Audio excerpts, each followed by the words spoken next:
Greetings, everyone. I am Mohammad Tabakkoli, the inaugural director of the Elahé Omidyar Mir-Djalali Institute of Iranian Studies at the University of Toronto. I welcome you all to today's session of Rethinking History, Returning to Archives and Documents, a virtual seminar series co-convened with my colleague, Professor Arzu Azad of Oxford University, in collaboration with Invisible East Program and the Faculty of Asian and Middle Eastern Studies. I am grateful to Professor Arzu Azad for this joint initiative. In addition, I would like to thank Dr. Reza Huseini of the University of Cambridge for accepting our invitation to speak on slavery in Eastern Iranian regions, the case of late antique Bactria.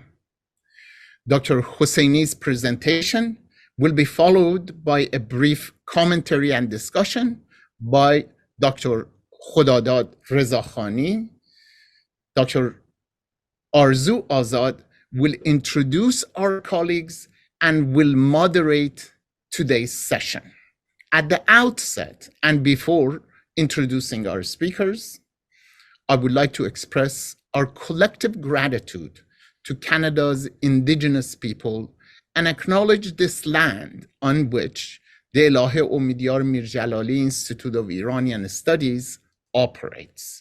For thousands of years, it has been the traditional land of the Huron-Wendat, the Seneca, and most recently, the Mississaugas of Credit River.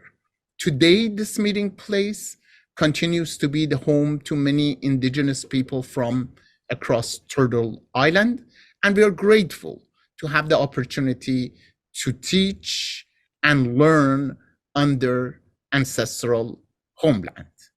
Dr. Arzu Azad, please.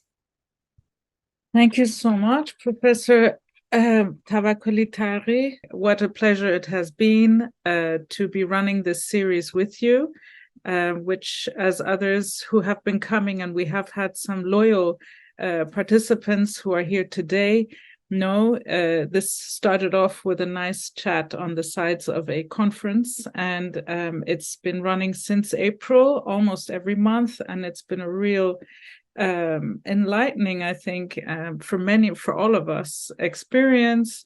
Those of us who are in these meetings come from lots of different periods and we approach our subject matter as historians, some of us as social scientists, some of us as linguists, some of us as what else do we have? Archaeologists.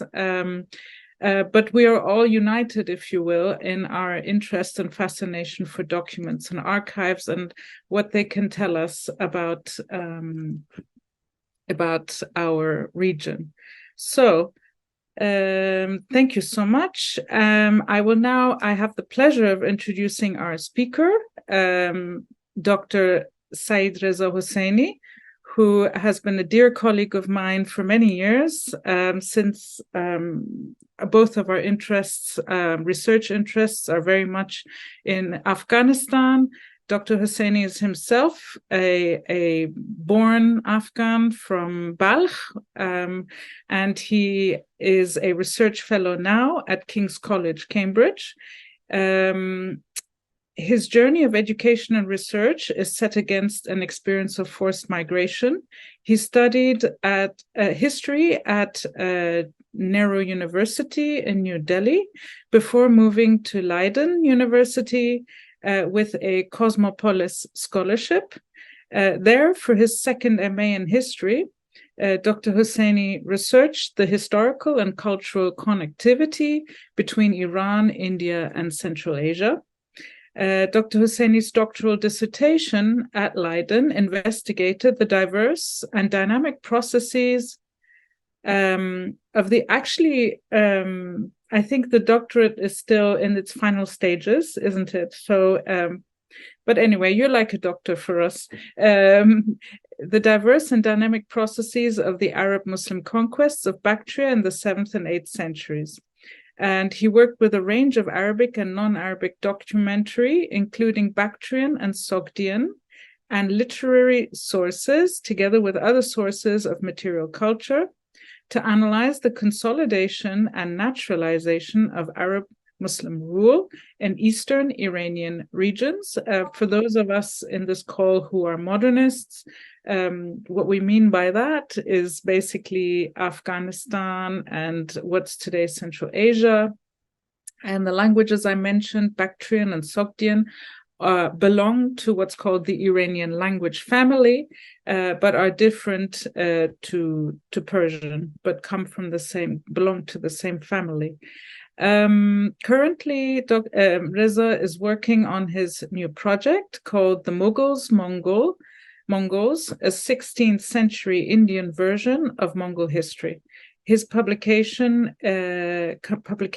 include a focus on early Islamic Khorasan and early modern India. So without further ado, Dr. Reza, I keep calling you doctor, you see, you're too erudite. Reza will now walk us through his paper. Please, Reza Jan. Thank you very much. It's really a pleasure to be with you today. So I really would like to thank the organizers of this prestigious talk series, particularly Dr. Azad and Professor Tawakkoli. And it's also a great pleasure to be here where I can see many experts of the Iranian studies. Particularly, we have Reza Huseini here, Yunus Lerner, Almut, and other scholars that actually are there with us today. So it's probably, I feel a little bit now difficult, to talk here because lots of the experts of the field are here, but I try my best actually. So to say something about, slavery in late antique Bactria based on the documentary sources. And it's quite important because slavery is a subject, particularly when it comes to the eastern part of the Iranian world, is a subject that is not really fully understood or fully studied.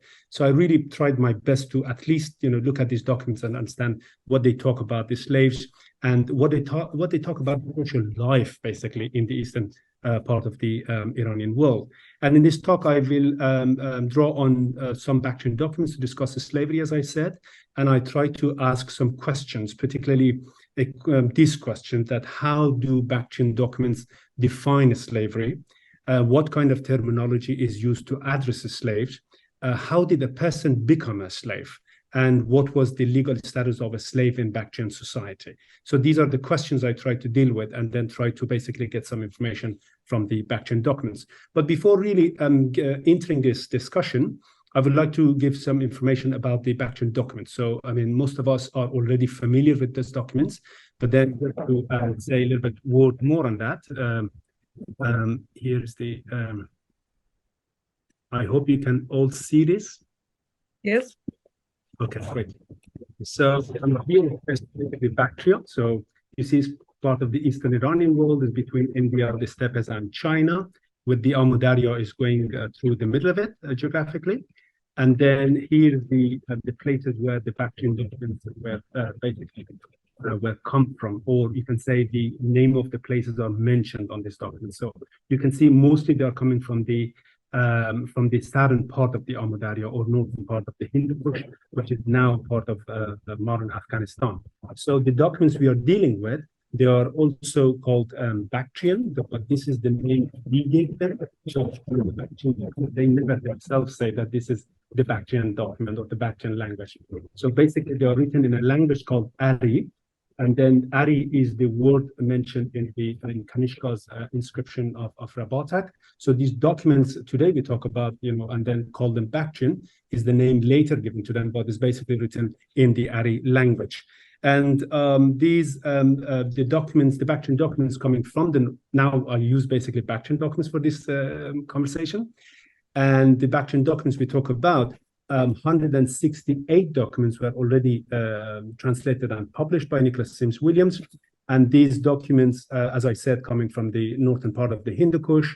And in terms of chronology, the first one or the earliest one is from 332 of CE, and the last one or the latest one is from 772. So basically, it's a long time span of history, and you can see it actually, you can see different periods of history. So you see the Sasanian, Kedarites, Khionites, Kedarites, the Haftalites, Turks, Umayyads, and the early Abbasids. So this is basically quite interesting to see how these documents present continuity in form and formulas reflecting administrative and cultural continuity despite regime changes during a long time span of history.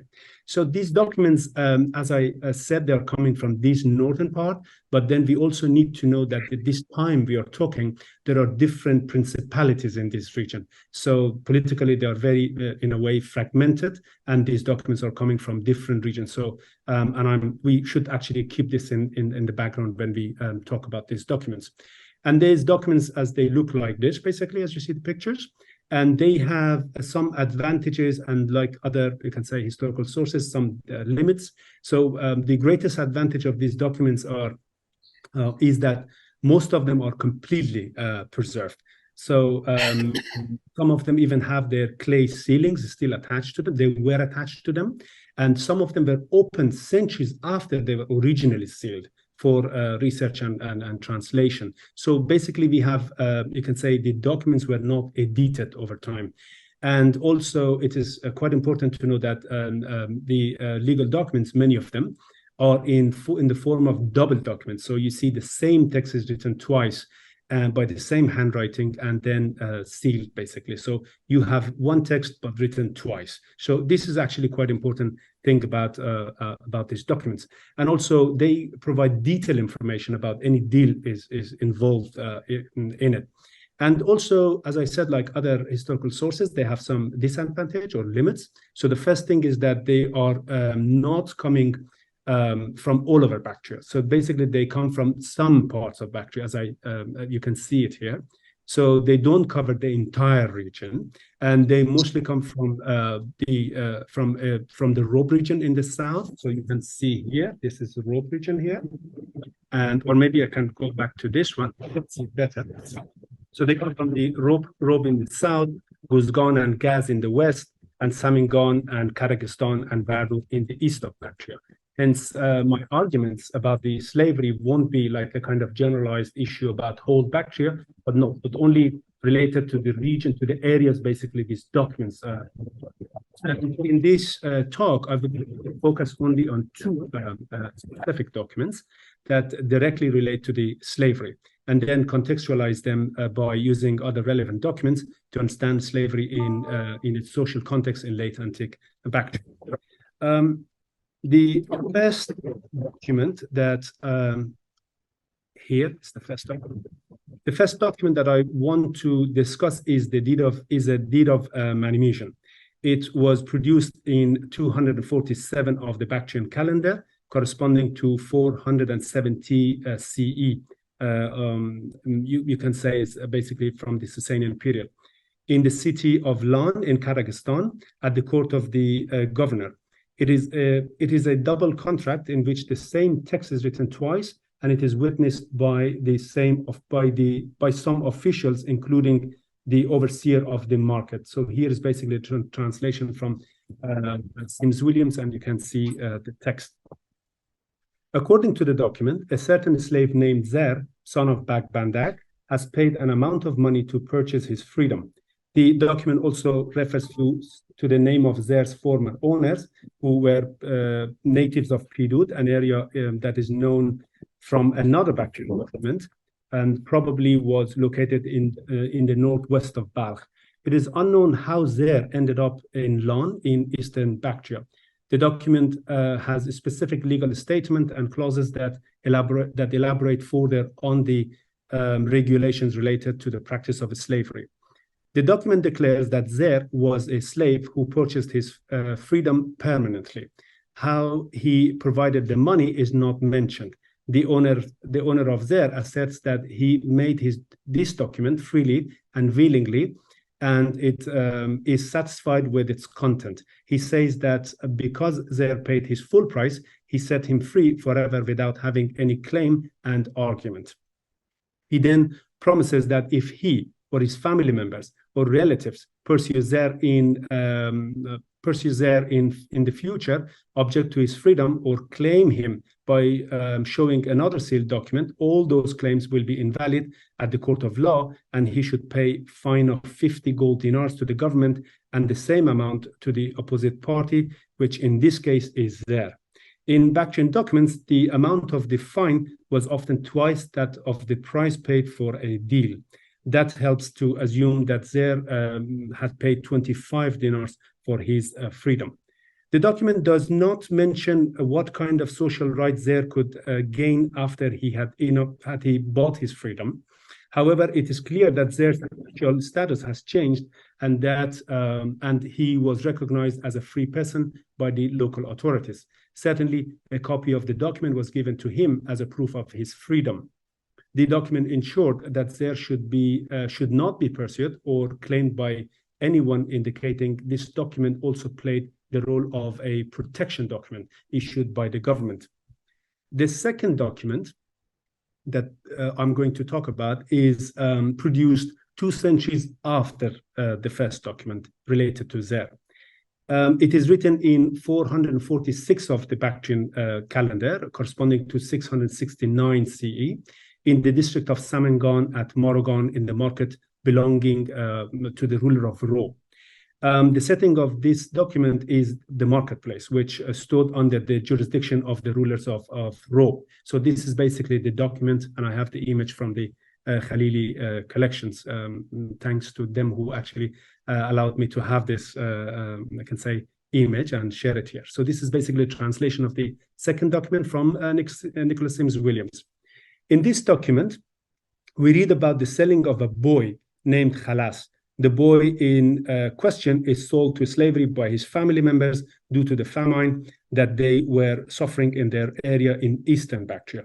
The documents recognizes God Ram Set, or the spirit of Ram, a Sogdian god, also worshipped in Bactria, who was worshipped in this market, specifically mentioned in the document. It is also referring to Junlad Shaburan, the ruler of Rob, who was loyal to the Turkic Qaghan, the governor of the overseer of the market, and some other freemen who witnessed the document bears some specific legal statement and clauses reflecting the practice of slavery in late antique Bactria. The first thing we notice in this document follows the structure and clauses of other economic Bactrian documents known as Mahir Postik, or purchase contract. It is similar to other Bactrian documents related to the purchase of properties like land. Like other economic contracts, this contract is permanent, and breaking its articles had legal consequences, such as the payment of fine to the opposite party and also to the government. This gives us the impression that the boy was sold as property. The second issue is that this document reflects the legality of selling children to slavery in time of crisis. It refers to Yaskul and his brother Yazdgird, who brought the boy for sale in the market. The current translation of this document suggests that the boy belonged to them as brothers. In Bactrian, basically, or in Ari language, as I said, it says "Khub min bradik," so it means basically our brother. However, there is a tendency to reject this interpretation and arguing that the boy was already a slave when he was sold. Here, I would like to highlight some elements in this document that supports the idea that the sellers of Khalas were his elder brothers. The first element is the term balak, meaning boy, which is a loan word from Old Indian balaka. If the boy was a slave, then the document should have referred to him as Marek or Bandak, but it doesn't use those words. It just says Balak. And Marek and Bandak are two specific terms often used for slave/servants in other Bactrian documents. The second element is the suffix ig added to a brad. The word bradig is a diminutive form of bradag, and it can be translated as little brother. Thus, the sentence in Bactrian, "Khub min bradig e balak asid khalas nam," basically means, or can be translated as our little brother who is called Khalas. And I'm very thankful to Nicholas Sims Williams, who actually read this again to me, and then they clarified, we can say, about this sentence in this document.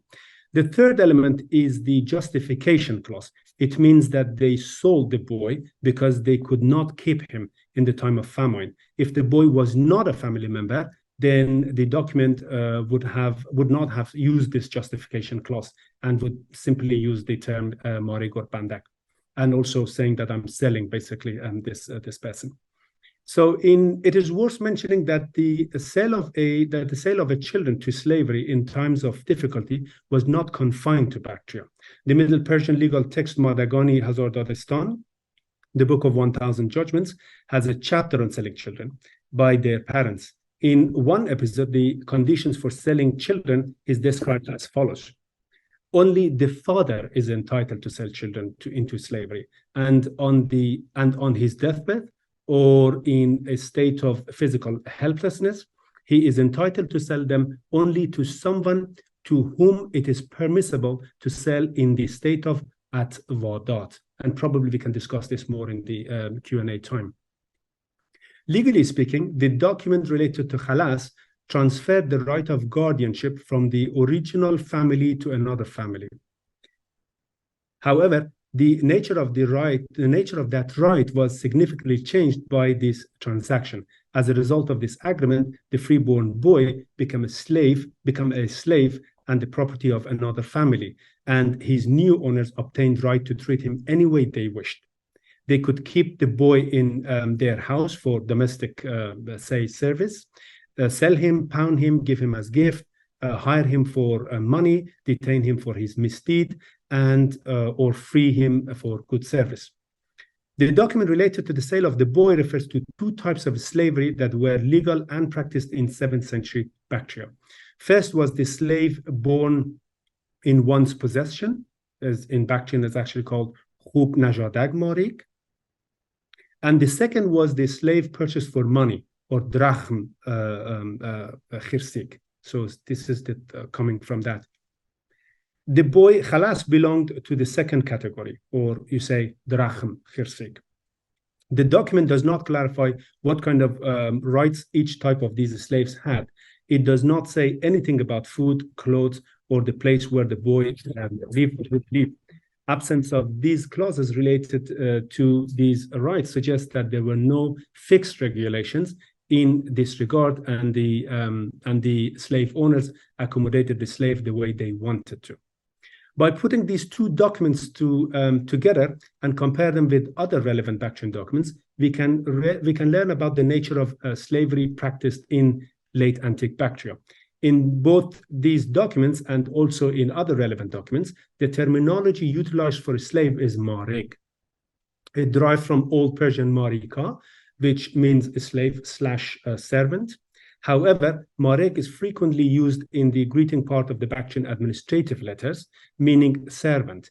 In those cases, it can be assumed, or we can infer, that it did not mean slave in our current understanding of that word, but that is or that was used by lower officials to address a higher official, showing his obedience and respect. It is also used in combination with deities' names like Dat Shmarik, slave of the creator, Bag Marik, slave of the god, in which cases it did not indicate any legal status, but was used as an indicator of religious devotion.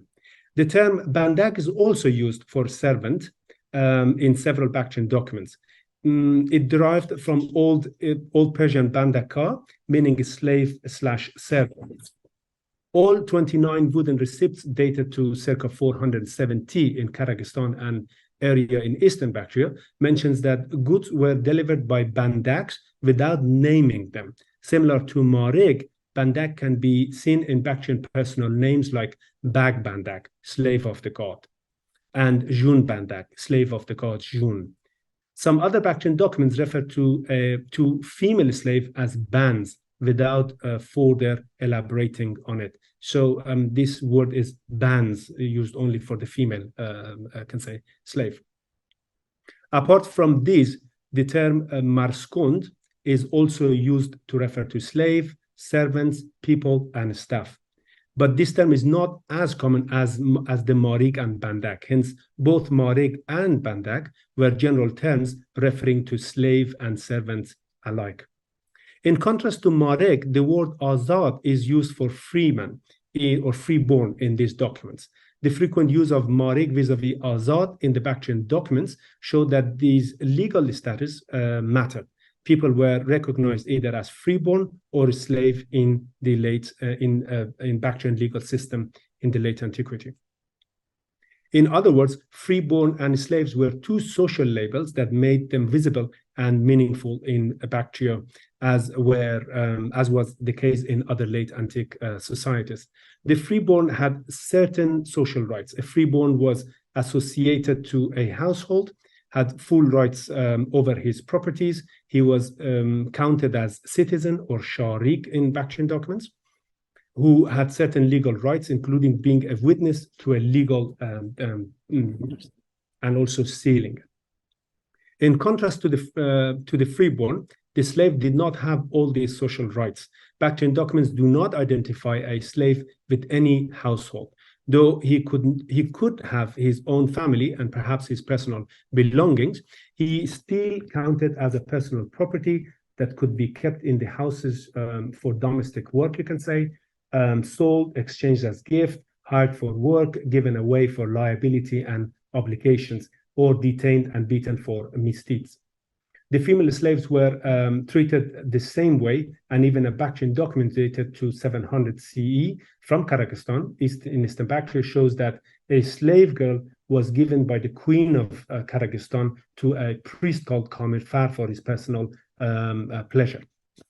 Based on what has been discussed so far, basically we saw these two documents and other relevant documents about the freeborn and slave status in Bactrian society. We can infer that Zer's new legal status as a free person and Khalas' new legal status as a slave would bring them to any of the above-mentioned circumstances. Zer could enjoy the freedom guaranteed by the officials.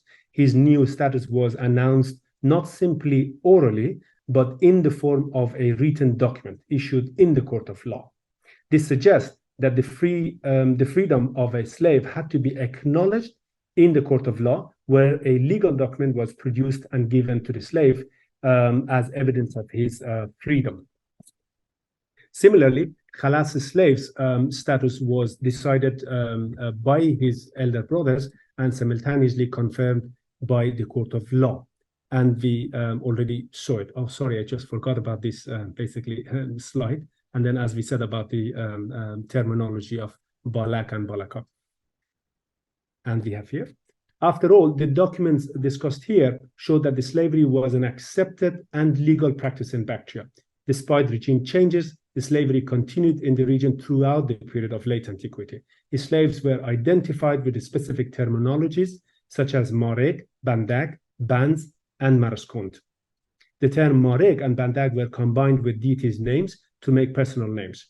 The term mareg was frequently used by lower officials to address a higher official in the greeting part of the Bactrian administrative letters, showing his obedience and respect. Slaves were not regarded as citizens, and we saw that freeborn people were actually called sharigan. They were not identified with their own family, but rather were recognized by their association with their owners. Nor did they have the right to witness and seal a legal document. The Bactrian legal system preserved all rights for the slave owners to treat their slaves as they wished. They also could pay their liabilities by giving away their slaves, and they could beat or detain their slaves for their misdeeds. However, they had to protect their slaves against external claims and disputes because the slaves were their properties and also very valuable. The documents related to the sale of the boy Khalas and the deed of manumission related to Zer reflect the transformation of the social status of two individuals within the Bactrian legal system. The document related to Zer shows that a slave could become free forever if he paid his price fully. It indicates that freedom was purchasable and that is a slave, and that a slave was not an absolute and fixed value commodity. So he could actually try to buy his freedom. However, it is not clear what kind of social rights he could acquire thereafter. Was he treated equally as a freeborn, or was he humiliated because of his slave background? We really don't know about it. In contrast to Zer, the document related to the sale of the boy Khalas shows that a freeborn could become a slave forever. This document demonstrates that the Bactrian legal system allowed the transformation of the right of guardianship of the boy to another family, not as a family member, but as a slave. With this document, the boy lost all of the social rights as a freeborn that he could have had in his own family, had there not been for a famine. Much remains unknown about the fate and status of Zer and Khalas. For instance, what could have happened to the boy after his arrival in his new house? Or what could Zer do after he left the court of the governor in Kyrgyzstan in his new bought state of freedom? So these are the questions that we can think about, and also think that what actually happens in late antique Bactria. But these two documents I talked about, these are, as I said, directly related to slavery, because they are actually issued for this issue. And I really look forward now for some questions and comments.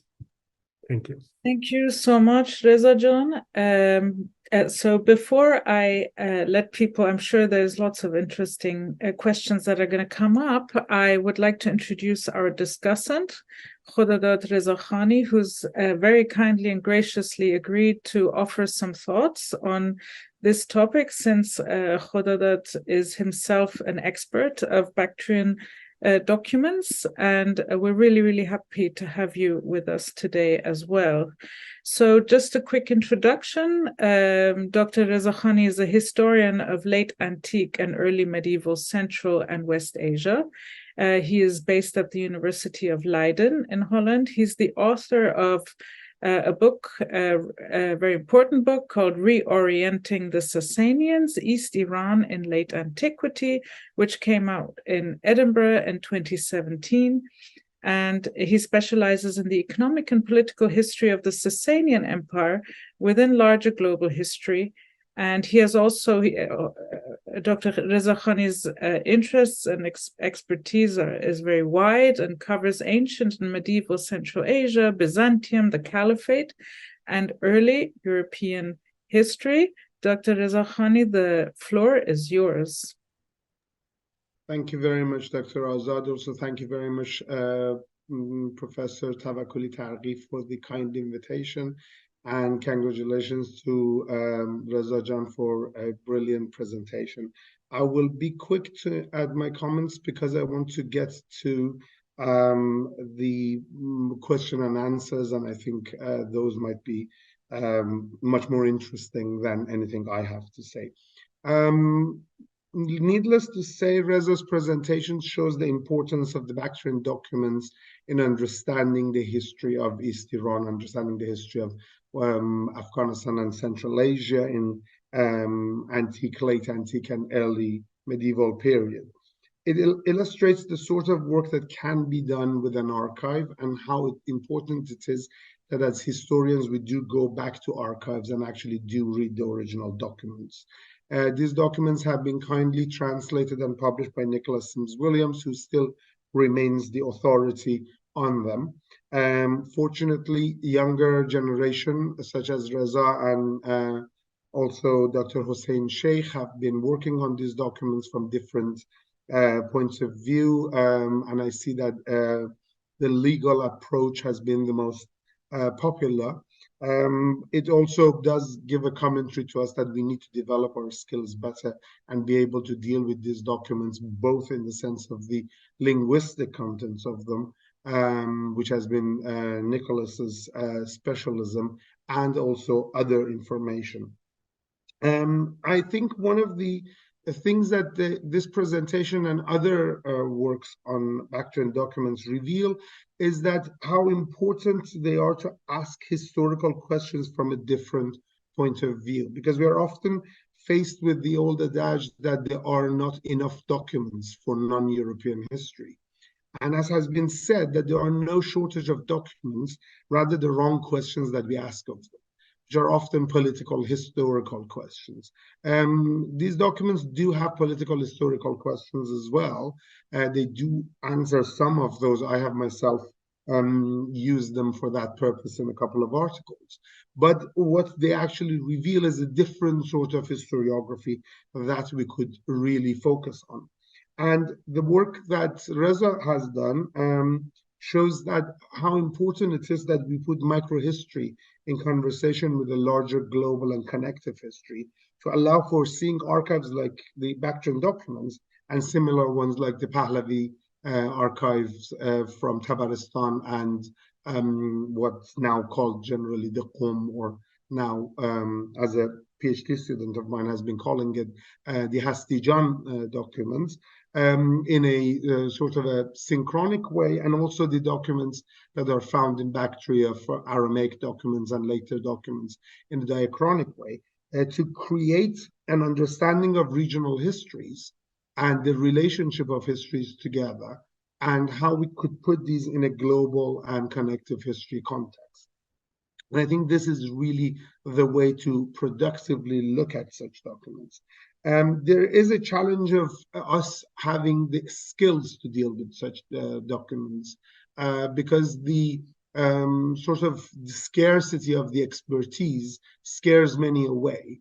The idea that we don't know how to deal with these linguistically. Again, the work that Professor Nicholas Sims-Williams has done has been very helpful to all of us. But as also Reza and part of his presentation demonstrated, for almost everything, we have to go back to Nicholas and make sure that that is the case. And we have to really start developing the linguistic knowledge among the people who work with this and do a sort of an effective division of labor.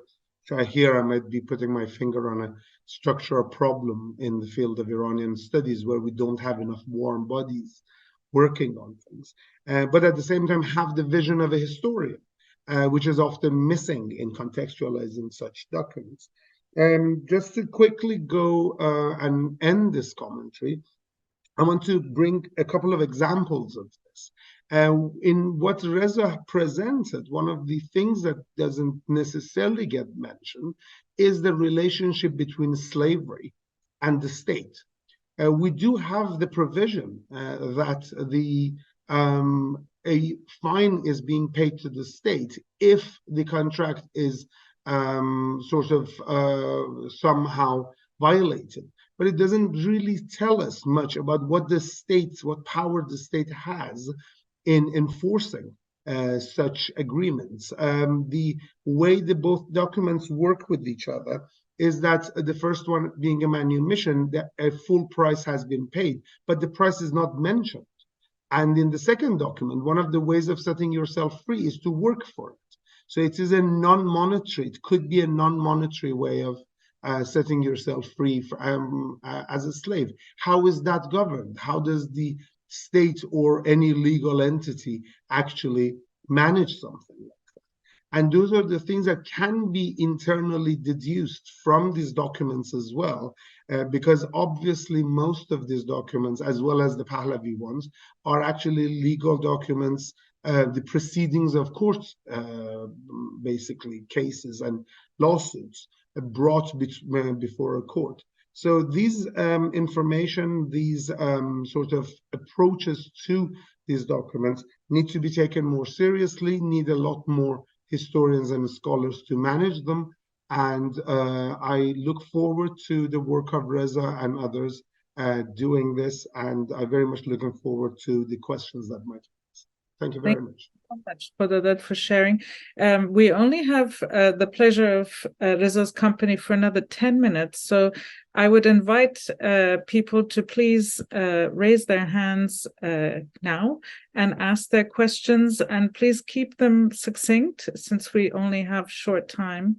And obviously, if you have questions for Khodadad, if you could hold off until Reza, we're finished basically with Reza because he has to leave sooner, then we can do that. So I'm not sure who came first, but I'm just going to go down the list. Leighton Smith, please unmute yourself and ask your question.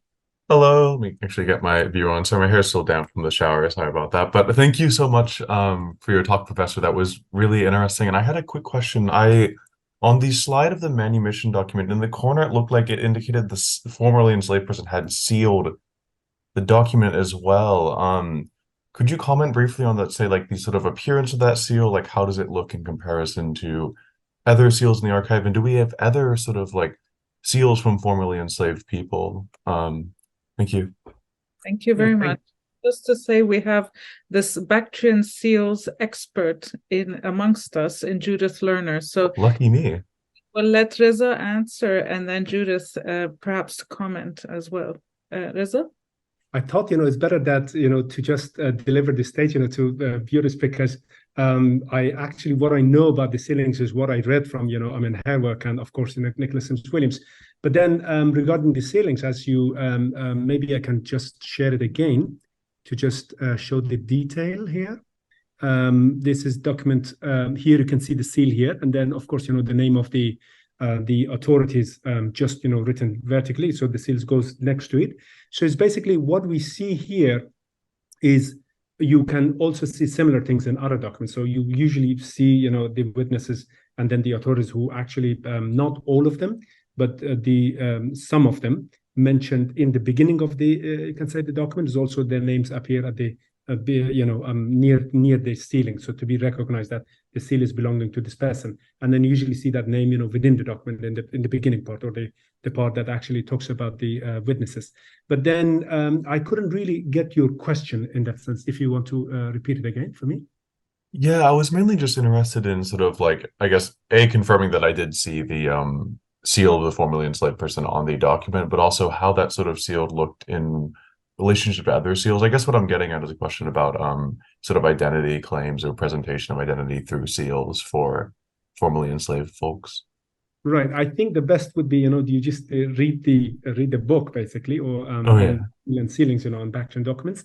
That would provide a very good, I think, insight to the sealing. But of course, yes, because on the sealings you have sometimes the figures, and then of course the figures are different, and then sometimes you can see the basically the inscriptions as well. So they're all in a different way. But then this one, if we zoom in it, then we can see the figure and then also the name of the person, and we try to kind of think that what is the relation between the two. Yeah. Judith, would you like to add to that? I can speak, but I don't know whether I will be very much use, because although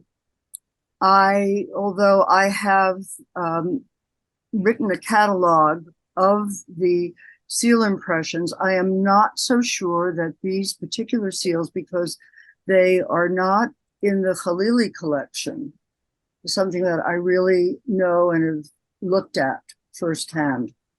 So I would like to reserve comments, and perhaps in another few weeks I can send my thoughts to you, Arzu, and we can circulate them. But right now, I don't think there's very much that I can say. Some of the ceilings are in really bad condition.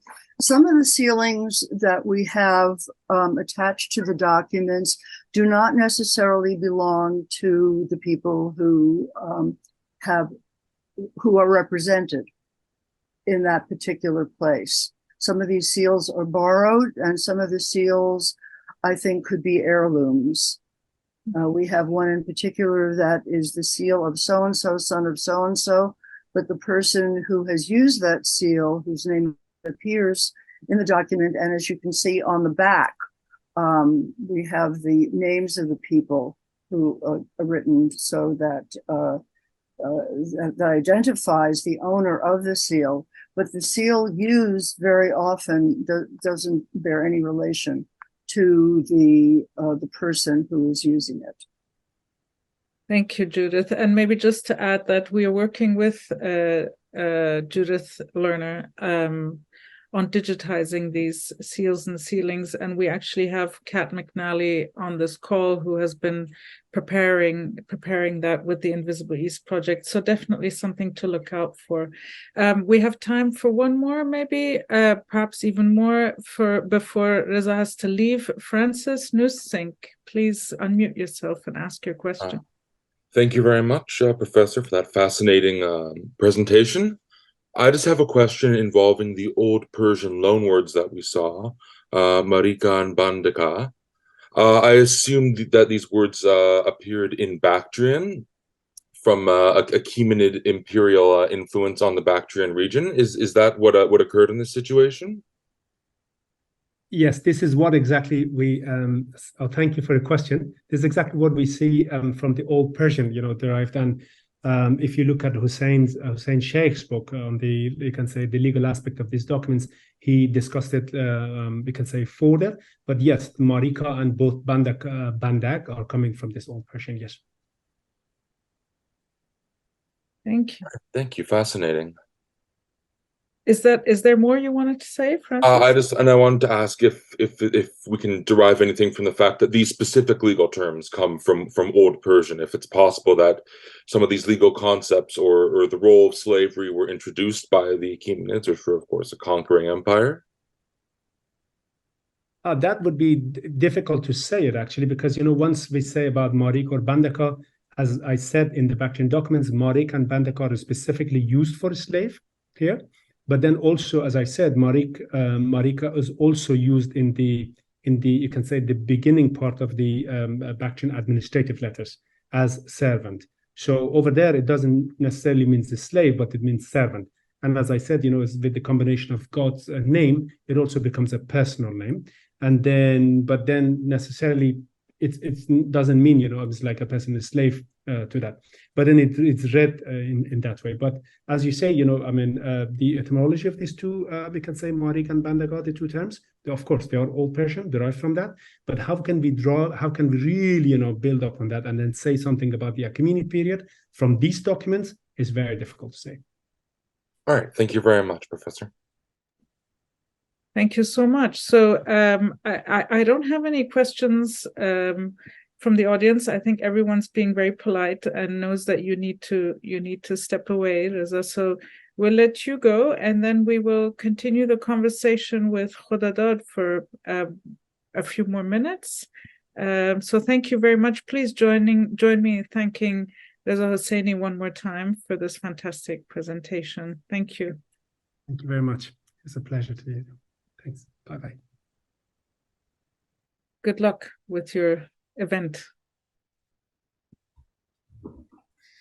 Okay, so Khodadad has very kindly agreed to stay a little extra. Questions, and please don't be shy. I know we have quite a few modernists, and I think it's wonderful. We also have medievalists here. I'm looking through. But if this is all completely foreign to you, it's not a problem. Just feel free to share your thoughts, any sort of comparisons with your own corpora of documents, anything that struck you, anything about the documentary traditions or about slavery, or the region, or about the language. Raise your hand. I will wait and see if anyone dares.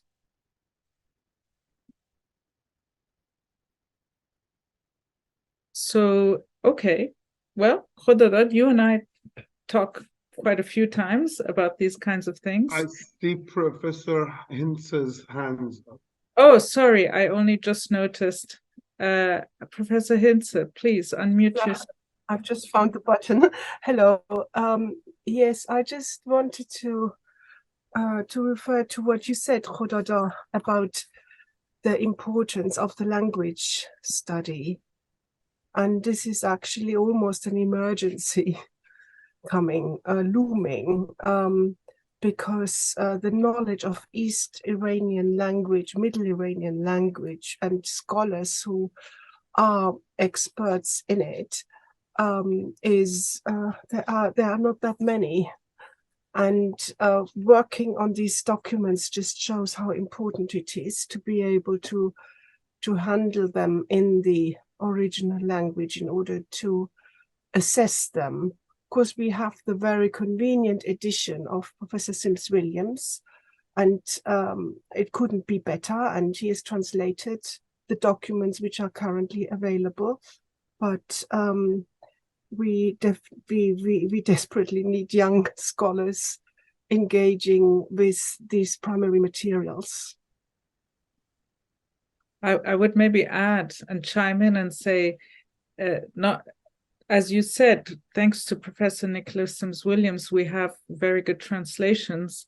And I agree, language is needed, but what's also needed is just for historians to work with them historically as well, because Nicholas did his, I mean, he translated these a long time ago, and it's only really a handful of people who are working, historians who are working, and there's so much, and Reza has just shown, as Khodadad also mentioned, you know, that's just one example. The slavery issue is one example of many topics that come up in these documents.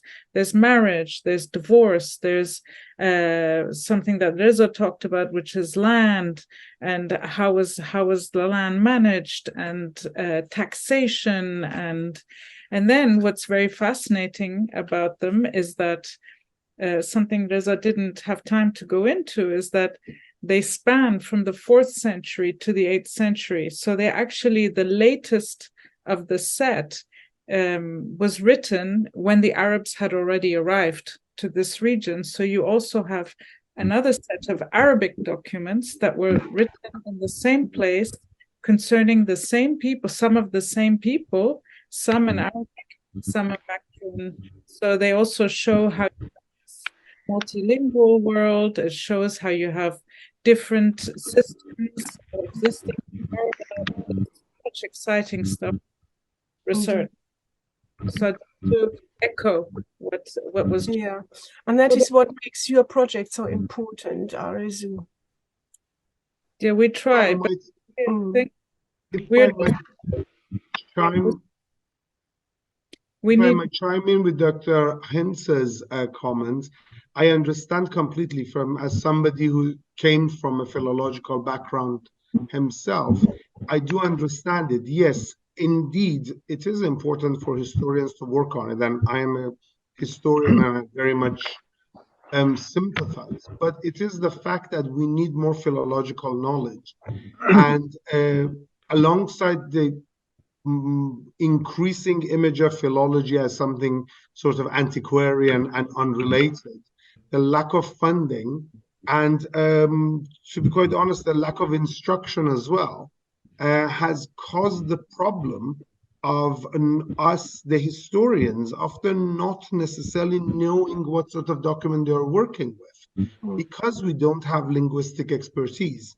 And of course, we trust people like Nicholas Sims-Williams with their knowledge. But again, as Reza clearly demonstrated, there are parts that if you want to actually talk about, you have to go back to Nicholas Sims-Williams. And as much as we all love Nicholas Sims-Williams, he's not going to always be around.